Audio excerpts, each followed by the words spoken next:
So with the D2 lock, it does not automatically lock itself, so you will have to press the lock button. So it's locked now.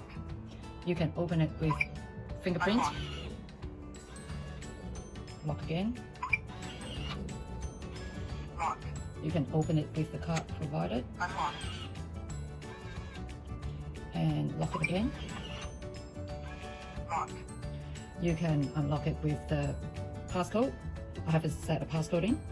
And you can also unlock it with the app. And with this one, you can also lock it with the app as well.